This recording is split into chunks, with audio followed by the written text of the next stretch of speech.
All right, Alexander, we have some news that, as I think we were pretty sure it was going to happen, Trump commutes Roger Stone's prison sentence. President Trump has commuted the 40-month prison sentence of longtime advisor Roger Stone. I'm taking this from Zero Hedge. I sent you a message the other day to take a look at the Mark Dice interview with Roger Stone. It's about an hour-long interview.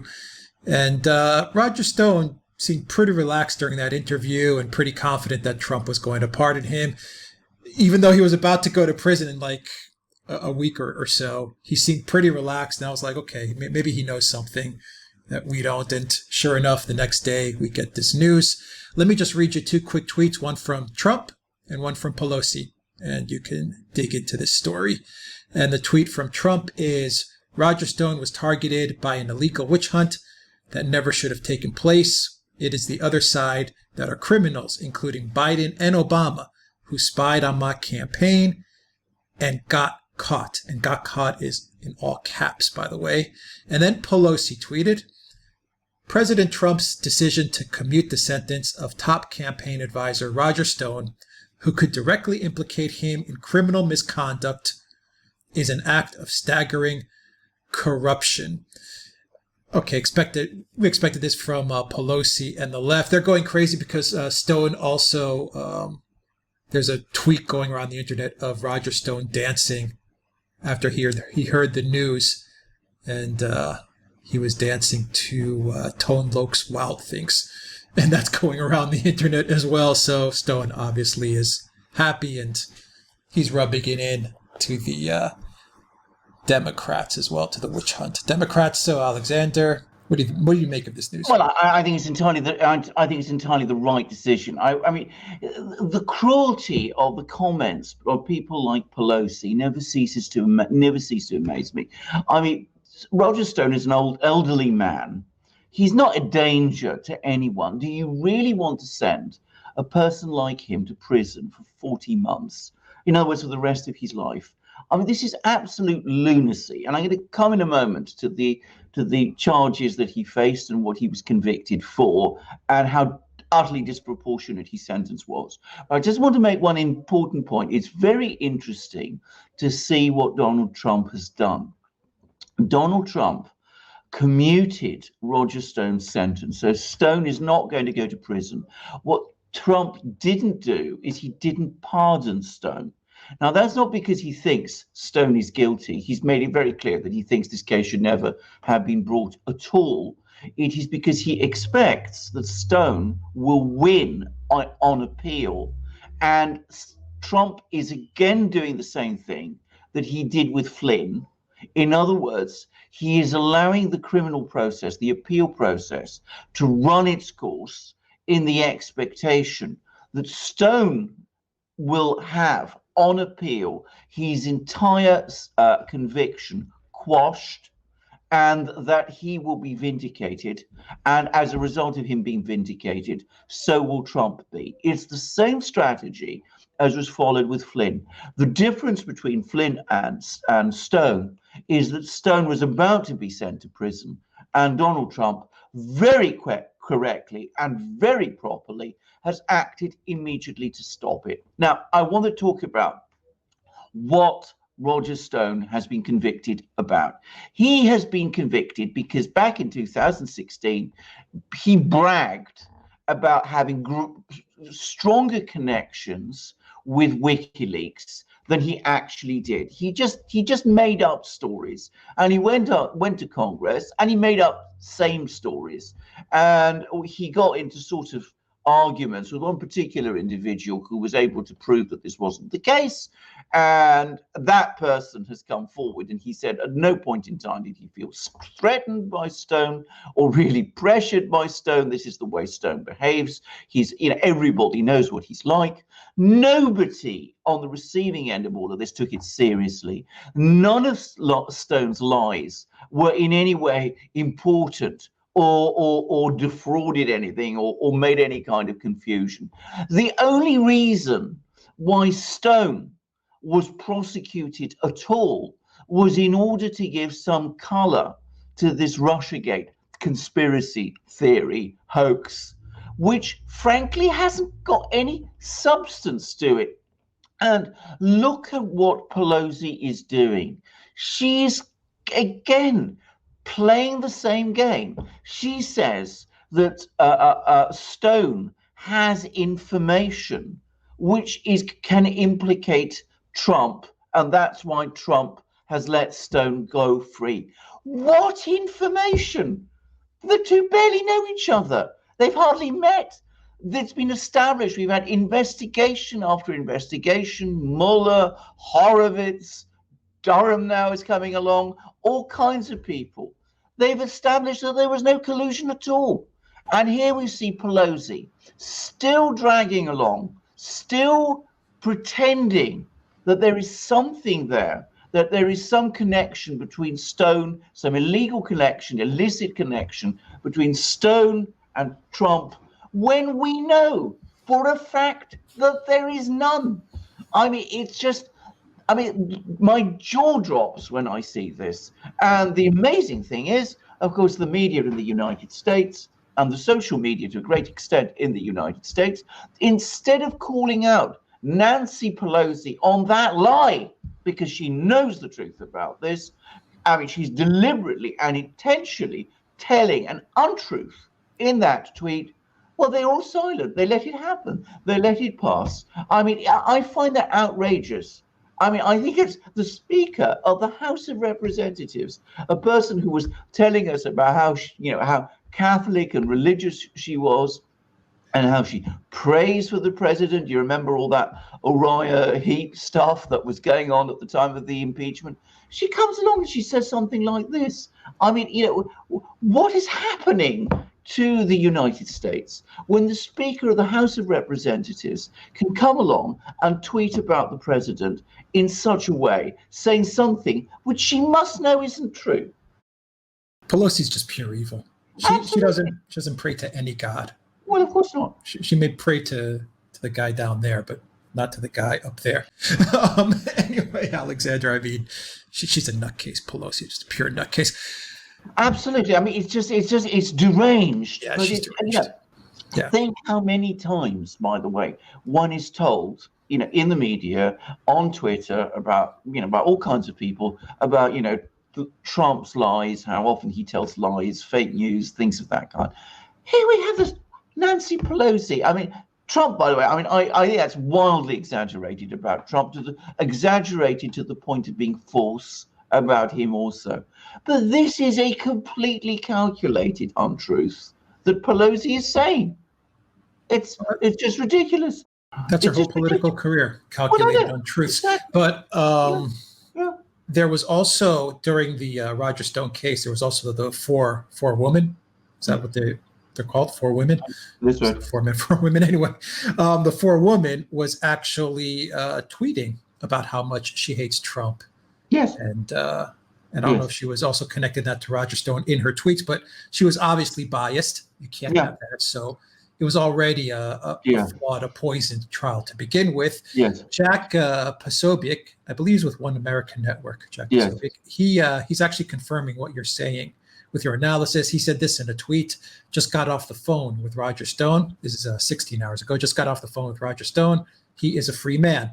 He added that he is going to continue to fight his case in the appeals court and also do whatever he can to support the full exoneration of General Flynn. So there you have it. Well, there you go. I mean, the point about the biased forewoman is extremely important because, of course, that is extremely relevant to the appeal. If a juror goes in, if the jury are already biased before even the trial begins, that is an important fact in any appeal, and it calls into question, as you correctly said, as this person correctly says, the entire legitimacy and impartiality of the trial process. So I've no doubt. I mean, Stone has made it very. Stone has made it very clear that he's going to press ahead with his appeals. Trump and Stone's legal team have clearly been in communication with each other. This is, you're absolutely right, by the way, that interview which you sent me, Stone clearly knew what was coming. I mean, looking back on it, I mean, it's obvious that he knew what was coming. So this is a strategy that they worked out together. They're not getting, Trump very properly and rightly has not let Stone go to prison. I mean, it's difficult to convey how trivial the case against Stone actually is. I mean, you know, somebody comes along and tells a few porkies, which is what he basically did. He bragged. He told porkies. And you sent a man to prison for that for 40 months? Bear in mind, these stories that he said had no material consequence. The only basis you can say that they had a consequence is because supposedly they interfered with the conduct of the Mueller investigation.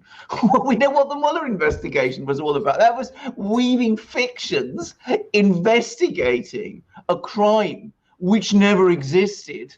And with all the information we've now got from Horowitz and from, all those people, we know that the Mueller people never knew it never existed. They weren't even investigating. Russia collusion by the time they got round to dealing with Stone. They were trying to fabricate, I use that word calculatedly, they were trying to fabricate a case against Trump on obstruction. So, I mean, yeah, the whole thing is just complete and utter nonsense. Yes, maybe you could argue on a technical level that, you know, Stone broke some laws, but, you know, most people in their lives, I mean, I was reading actually somewhere that, you know, in most European countries, regulations are now so complicated that most people, you know, get through the day breaking around 20 laws and they're not even aware of it.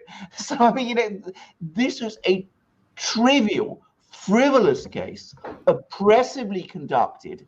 I mean, you remember how many people came to arrest him? You know, 20 armed FBI agents, you know, to arrest an old man who could have just been called in. I mean, there's no reason. I mean, they knew where he was, you know, sort of sending SWAT teams to arrest him on a case that was so trivial, so marginal, so completely lacking in any substance or reality behind it. And, you know, I come back, I'm sorry, because, you know, Pelosi has really annoyed me on this, comes along and tweets and says these spins, this fantasy of corruption on the part of Trump and some kind of terrible secret that Stone has, which Trump is anxious that he shouldn't reveal. I mean, it's just, you're just making it, they're just making it up. If they do this to Stone, which I'm going to ask you a question about what they did to Stone in a minute, but if they get Stone for bragging, then what should they do to Mueller, who wasted so much time and money, a lot of money, 30 million plus, on a bogus investigation they knew was bogus? What do we do with Adam Schiff, who was told lie after lie after lie? He knows he's telling lies. What about Brennan, Clapper, Yovanovitch, Vindman, Hillary Clinton, Eric Holder? I mean, the list goes on and on and on. Absolutely. Of all the people that have said lies, especially people that have said lies under oath, serious lies under oath.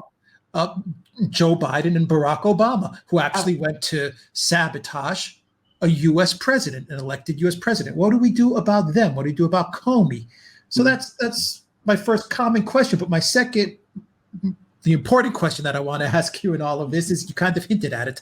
During the Mark Dice interview, Stone said that CNN arrived on the scene, I think he said 14 minutes before the feds arrived. Yes. And Stone said, if that's not collusion between law enforcement and mainstream media in order to send a message to other people that if you support Trump, we're going to come after you as well. In other words, this was a coordinated hit job, a political persecution of someone, something that you would see not in the United States of America, but in another country that is authoritarian, a dictatorship, however you want to, categorize it. But 14 minutes, CNN is on the scene at his house. The feds come. and make this big production. This was a political hit job. And this was about sending a message that if you support Trump, we're going to come and get you, and we're going to make an example out of you, and we're going to humiliate you, and we're also going to put you in jail for the maximum term. Well, indeed. I mean, all the people you listed have said, to be very clear, lies that are far more serious than anything that Roger Stone is alleged, any kind of lie that he ever told. I mean, certainly in this connection. And you can go back further. You can go back all the way back to Bill Clinton, when President of the United States, coming along to a court, a divorce court, and a claim, denying having an affair with Monica Lewinsky on oath. I mean, people tend to forget that, but he did do that. So I mean, you can. This is a minor infraction by a frankly not very hugely important person. Those are hugely serious things by very important people. Why did they go after Stone, and not why does the Justice Department not go after all these other people? For exactly the reason you said. This was a grossly political prosecution. It was political, it was oppressive, deeply oppressive. When you talk about collusion with CNN being alerted and coming along with all their TV cameras and all this ridiculous show at Roger Stone's home. I mean, that I would have thought, by the way, is an appeal point. It's an appeal. I would personally view this as an appeal point, but I am not familiar with human rights law in the United States, but in Europe, under the European Convention for Human Rights, a political prosecution, a prosecution brought for political purposes in this way, is judged as unsound and not based in law and oppressive and a violation of human rights. I have no hesitation in saying Roger Stone's human rights have been grossly violated in this case, and that's why Donald Trump was absolutely right not to allow him to go to prison. All right. So real quickly, what's next? I imagine that Stone is going to take this to trial. He'll win. And Stone should now send some lawsuits to various people, correct? I hope you should. I mean, I think if given, as I said, we're talking about a grossly politicized investigation, I think he absolutely should. We'll see what he does. I mean, the problem is with the United States, it's become so clear to me that we have this utterly dysfunctional political system in the United States now. We have institutions like the FBI and the CIA, which have essentially gone rogue, as was shown over the course of the Russiagate hoax. And we have courts that are going rogue also. I mean, I realized that over the travel ban executive order that Trump signed shortly after he became president, with all these courts all over the United States, saying it was illegal or unlawful or whatever it was. And it was clear to me, as somebody who's not, deep knowledge of US law, that it wasn't. And it went all the way up to the Supreme Court. And they had to take the Supreme Court to sort this all out. Now we got the lunacy of the Flynn case, where a federal judge, Judge Sullivan, refuses to do what the Justice Department and the DC Court of Appeals are telling him to do, is actually challenging an order of a higher court so that he can sentence Flynn after Flynn has been proved completely innocent. And in fact, we've just had more information about Flynn has come to light, which is the Justice Department released even more papers to Sidney Powell, that's Flynn's lawyer, on Friday, which apparently I haven't seen these papers, but apparently they conclusively prove that the Justice Department knew when they began this case against Flynn that Flynn was not lying about these conversations with Kislyak, was telling the truth as he recalled it, and that Flynn, the Justice Department, knew that he was not a Russian agent or a Russian asset, and that the Logan Act theory was nonsense. So, I mean, in spite of all that, we still have Judge Sullivan trying to find ways to send Flynn to prison. I mean, it's just so. Given that this is so, yes, I agree. Roger Stone should win, but when things are so dysfunctional, you can't be sure of anything anymore. Crazy. All right, we'll be following this story. It hasn't ended just yet. Alexander Mercouris, editor-in-chief of Duran. Thank you very much, guys. If you like this video, click on the subscribe button down below. Drop us a comment as well. Smash that like. Go to PayPal, Patreon, and Subscribe Star. And please send us a donation. Your donations really help us out a lot. And go to the Duran shop, pick up some new magic mugs that we have. We have all kinds of great magic mugs. And let's also do a quick shout out to our friends at Patriotic Legacy. They have the contest for the Patriot Beacon 3. When you go to their site, patrioticlegacy.com, you'll find a link in the description box down below. And you make any purchase, you will be automatically entered into the contest. Use the code Duran20 to get a 20% discount as well. When you make a purchase at the Patriotic Legacy, you're automatically entered. They ship all over the world. It is the best flashlight, the best torch, as Alexander calls it, in the world as well, Alexander. Torch is British English. Flashlight is, I think, what you call it in the United States. And this is made in the United States. And it is the best flashlight or torch in the world. I say that without any hesitation. It has that incredible quality that so many products, that the United States makes have. It's strong, not just strong, it feels indestructible. It's rugged. It gives you incredible confidence when you hold it. You know immediately that you have a quality product in your hands, and it looks like so many great American products do, both purposeful and actually beautiful. I mean, it's just a beautiful thing. Now, as a torch, Alex is absolutely right. It is the best in the world. It has the most amazingly powerful beam. You can see it there. I don't want to keep it on too long because, of course, it blinds people if I keep it too long. But it's got the extraordinary, powerful, long beam. It provides light. It feels like daylight. It's a beautiful, clear light. You can see immense distances in extraordinary detail in the darkest places, in forests and woods, on the road, if you have to do it on the road. It's incredibly beautiful, powerful light. If you don't want it too strong, if you've got people around, you can actually dim it. It's got a dim function. And if you're walking down the road in a dark place, well, you can flash it like this, and that alerts people to the fact that you're there. There's another way of alerting people to the fact that you're there. If you want to call them to you quickly, or if you're walking dogs like I'm doing, well, like I do when I carry this at night, well, you can do an alarm and it calls them. They come. They're immediately alerted to your presence, and they can come to you. If you get lost, it's got a compass in the handle.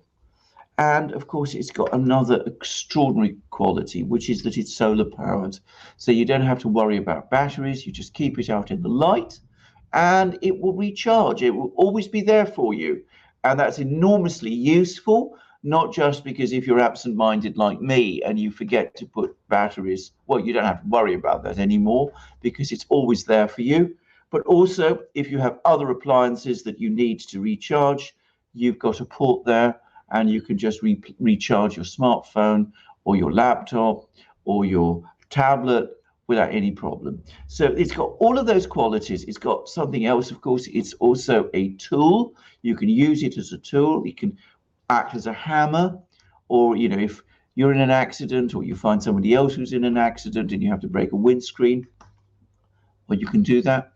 And if it's somebody in a car and you have to cut them out of the car, well, it's also got a seatbelt cutter there also.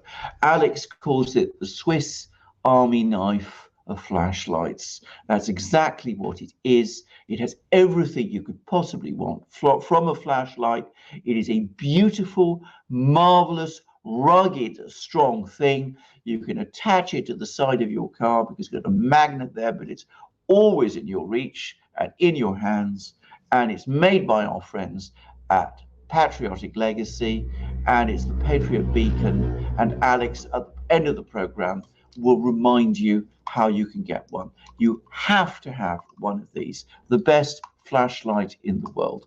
And of course, we don't just have flashlights that we can show you, because we are refreshing our own products in our shop. We've got, as Alex rightly said, a magnificent new series of our famous magic mugs, the best mugs in the world, bar none. Say I, the great expert on mugs. I've been drinking tea and coffee since I was a teenager, and I've drunk through hundreds, probably thousands of mugs. So I can say without any hesitation that these are the best. And here they are. Here are some of the new ones. You can see there the flag of the United States with the double-headed eagle of the Duran. You've got the flag of Australia, another great English-speaking nation. We've also got Britain somewhere. And we've got Greece, little Greece. You can see Greece there too. It's a smaller mug. This is 11 ounces. This is a 15-ounce mug. Better perhaps for your double espresso in the morning, if that's what you want, as I often do, by the way, or your Greek coffee. It's perhaps a neater mug for that. So these are amazing, wonderful mugs. We also have the best shirts in the world. Polo shirts like the one I'm wearing now, t-shirts, long sleeve, short sleeve, v-neck shirts, all 100% cotton, and we are going to have a wonderful new range of those coming too. And we have, of course, hats, hoodies, and stickers, and we've got ebooks, an ever-expanding library of ebooks. You will find them all in our shop. So get yourself a Patriot Beacon, Patriot Beacon 3, I think Alex said it was, and the best flashlight in the world. Get yourself one of our new magic mugs. America, Australia are there, and support the Duran. Go to our shop, see the great new range of products that's coming out, and Alex will tell you how. TheDuranShop.com. You'll find the link in the description box down below under the video, and also the Patriotic Legacy Patriot Beacon 3 contest. Enter Duran20 at checkout for a 20% discount as well. You will find the link for their website in the description box down below. Alexander Mercouris, thank you very much. Until next time, everybody, take care.